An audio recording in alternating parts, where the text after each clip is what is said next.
everyone, it's Miss Derez, and today's topic is going to be short and sweet, hopefully.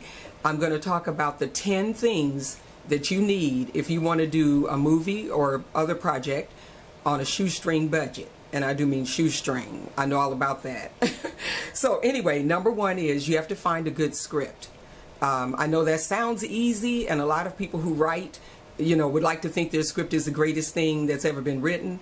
But for the most part, a good script has a couple of different elements to it, and I can cover that in another video. But for right now, let me just say that you have to have a beginning, a middle, and an end, and it has to be riveting from the first page to the last. So just think about it that way. If you read it and you're not excited, or it doesn't make you cry, you don't feel any kind of emotion, or it doesn't make you laugh, then it's no good.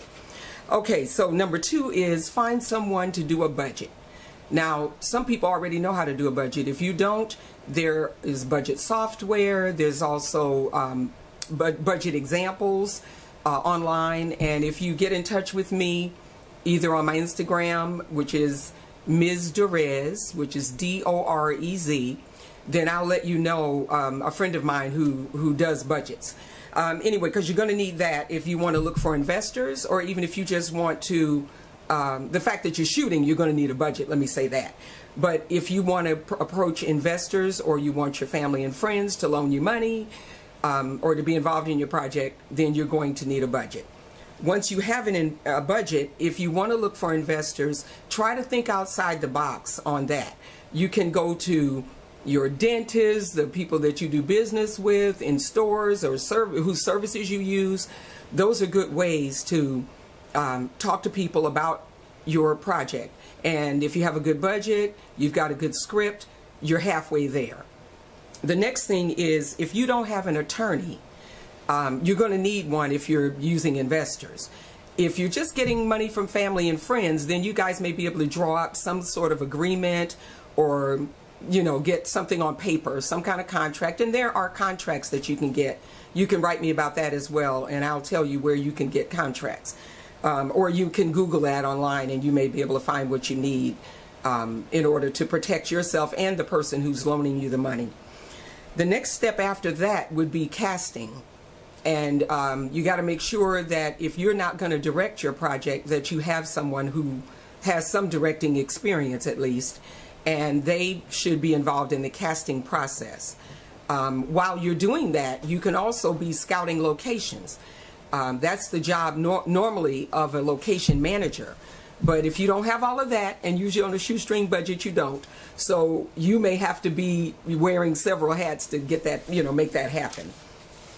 After you get the casting together, you want to get your crew hired, and I'm saying hired, I use that term loosely because you don't have any money, so you won't be paying anybody hardly. You want to save your money for your actors. If you have any money at all, pay them, even if it's just a stipend. And if you can only pay for them to stay in a hotel if they're coming from out of town, which normally that doesn't happen, but in the case that you were lucky enough to have that happen, you would then have to pay for their hotel. You need to make sure you have good catering, because good food will get you a good crew and a good cast. So anyway, the next thing after that is locations. I mentioned that earlier, so you want to scout for locations. You want to try to, as much as possible, keep your locations limited. You want to try to shoot as many as you can in one location or near one location. So let's say you're doing something in an apartment, maybe somewhere else around the building. There's other scenes that could be shot, something if you need some outdoor footage, some exterior footage as we call it. You might want to look into that. You may be able to get like an old office building or something that's no longer in use.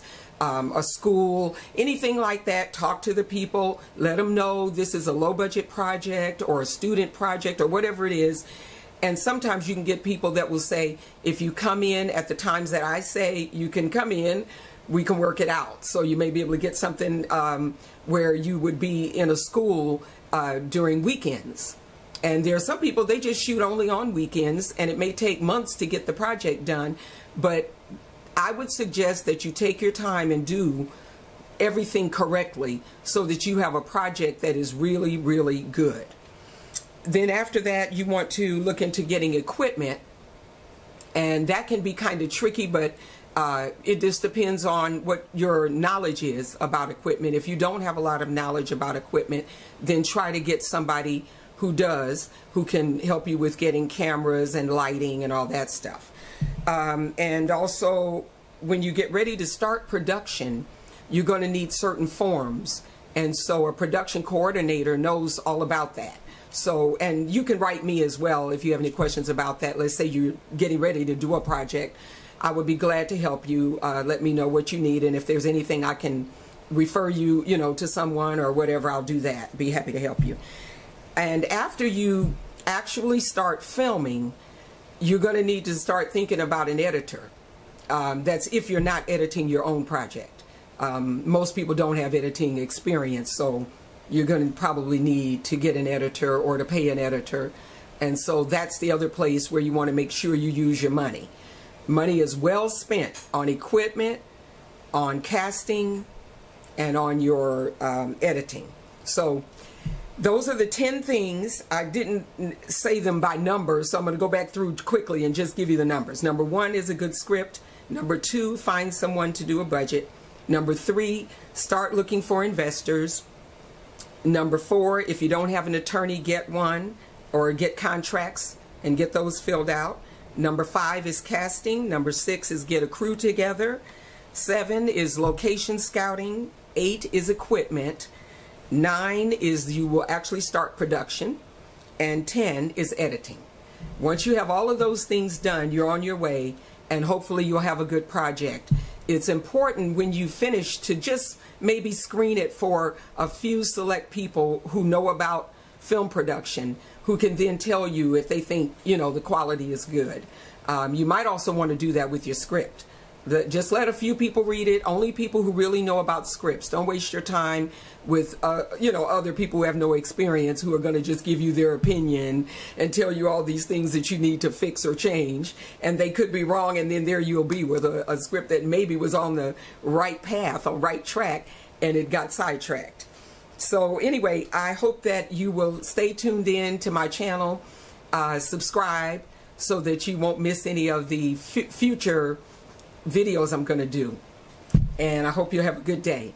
Take care, and thanks for watching.